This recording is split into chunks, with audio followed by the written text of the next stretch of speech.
അമേരിക്കയുടെയും ഇസ്രയേലിന്റെയും കണ്ണിലെ കരടായ ഹൂതികളെയും ഹമാസിനെയും ഹിസ്ബുള്ളയും ഇല്ലാതാക്കാൻ ഒരിക്കലും അമേരിക്കൻ ചേരിക്ക് കഴിയില്ലെന്ന് പറയുന്നതിന് പിന്നിലെ പ്രധാന കാരണം ഈ മൂന്ന് സായുധ ഗ്രൂപ്പുകളെയും ഇറാൻ നയിക്കുന്നത് കൊണ്ടാണ്. ഈ ഒരൊറ്റ കാരണം മുന്നിൽ കണ്ടാണ് ഇറാനെ ആക്രമിച്ച് നശിപ്പിക്കണമെന്ന ആവശ്യം പുതിയ അമേരിക്കൻ പ്രസിഡന്റിന് മുന്നിലും ഇസ്രായേൽ ഭരണകൂടം പ്രധാനമായും അവതരിപ്പിക്കുന്നത്.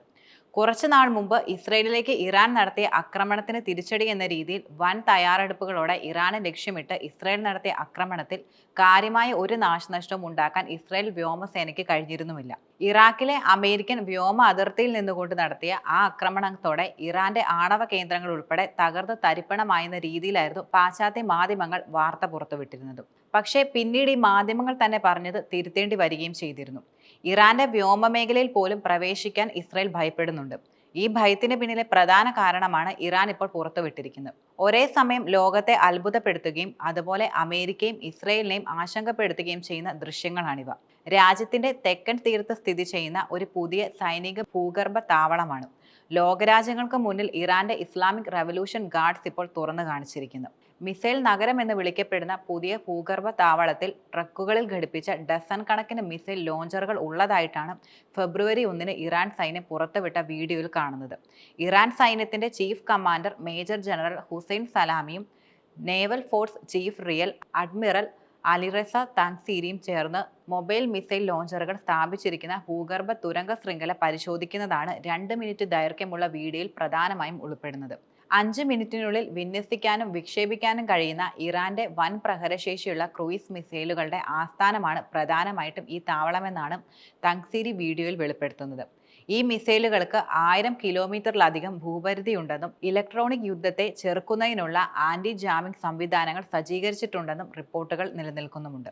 ഇത്തരത്തിലുള്ള ഇറാനിലെ മൂന്നാമത്തെ താവളമാണ് ഇതെന്നും റിപ്പോർട്ടുകൾ സൂചിപ്പിക്കുന്നു. ജനുവരി പകുതിയോടെ പേർഷ്യൻ തീരപ്രദേശത്ത് ഇറാൻ നാവികസേന മറ്റൊരു ഭൂഗർഭ കപ്പൽ വിരുദ്ധ മിസൈൽ ബേസ് അനാച്ഛാദനം ചെയ്യുകയുണ്ടായി. ഇതിന് പുറമെയായി സമാനമായ ഒരു ഭൂഗർഭ താവളം കഴിഞ്ഞ ജനുവരി 10 ഇറാൻ എയർഫോഴ്സ് വെളിപ്പെടുത്തുകയും ചെയ്തിരുന്നു. ഇതിന്റെ ഒന്നും കൃത്യമായ സ്ഥാനം എവിടെയെന്ന് ഇതുവരെ ഇറാൻ വെളിപ്പെടുത്തിയിട്ടില്ല എന്നതും ഏറെ ശ്രദ്ധേയമായ കാര്യമാണ്. ഇനിയും അത് വെളിപ്പെടുത്താനുള്ള സാധ്യതയും കുറവാണ്. അമേരിക്ക, ഇസ്രയേൽ തുടങ്ങി എതിരാളികൾക്കെതിരായ പ്രതിരോധമായി മാത്രമല്ല, മറിച്ച് ആവശ്യമെങ്കിൽ ആക്രമിക്കാൻ കൂടിയാണ് ഇറാൻ തങ്ങളുടെ ആയുധ സംഭരണി നിറച്ച് തയ്യാറാക്കുന്നത്.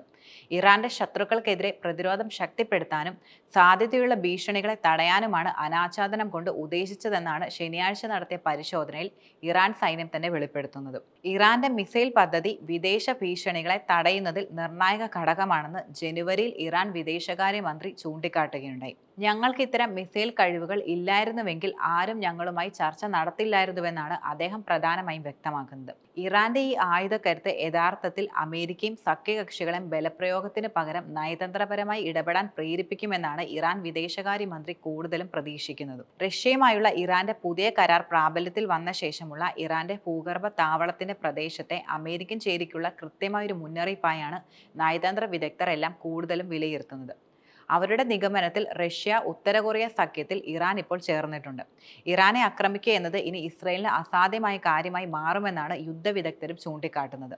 അതിന് പിന്നിലെ പ്രധാന കാരണമായി നിലനിൽക്കുന്നത് ഇറാൻ ഇപ്പോൾ കാണിച്ചത് ഇതാണെങ്കിൽ പുറത്ത് കാണിക്കാത്ത എന്തൊക്കെ ആ രാജ്യത്തുണ്ടാകുമെന്നതിൽ ഇസ്രയേൽ ഭയപ്പെടുക തന്നെ വേണമെന്നാണ് എന്ന തരത്തിലാണ് അവർ ഉയർത്തുന്ന വാദങ്ങൾ. അണുബോംബ് സൃഷ്ടിക്കാൻ ഇറാൻ ഇതുവരെ തീരുമാനിച്ചിട്ടില്ലെന്ന് അമേരിക്കൻ സെൻട്രൽ ഇന്റലിജൻസ് ഏജൻസി കഴിഞ്ഞ വർഷം വിലയിരുത്തിയിരുന്നു.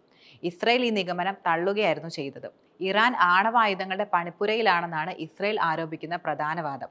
കടുത്ത ഇറാൻ വിരോധിയായ അമേരിക്കൻ പ്രസിഡന്റ് ഡൊണാൾഡ് ട്രംപിന് ഇറാനെ ആക്രമിക്കണമെന്ന താല്പര്യമുണ്ട്. എന്നാൽ നിലവിലെ യാഥാർത്ഥ്യം അമേരിക്ക അതിന് അനുവദിക്കില്ല എന്നതാണ് സത്യം. ഇറാനെതിരായ ഏതൊരു നീക്കവും പശ്ചിമേഷ്യയിലെ അമേരിക്കൻ സൈനിക താവളങ്ങളുടെ നിലനിൽപ്പ് തന്നെയാണ് യഥാർത്ഥത്തിൽ അപകടത്തിലാക്കുക. ഇറാൻ പിന്തുണയുള്ള ഹൂതികൾക്ക് മുന്നിൽ പതറിപ്പോകുന്ന നാവിക പടയെ വെച്ച് എത്രമാത്രം ഈ മേഖലയിൽ അമേരിക്കയ്ക്ക് മുന്നോട്ട് പോകാൻ കഴിയുമെന്നതും നിലനിൽക്കുന്ന വലിയൊരു ചോദ്യമാണ്.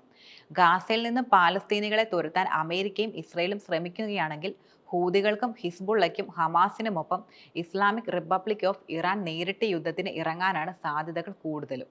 അതിന് തങ്ങൾ തയ്യാറാണെന്ന സൂചനയാണ് സൈനിക ഭൂഗർഭ താവളം വഴി ഇറാൻ ഇപ്പോൾ അമേരിക്കൻ ചേരിക്ക് നൽകിയിരിക്കുന്ന മുന്നറിയിപ്പ് എന്നത്.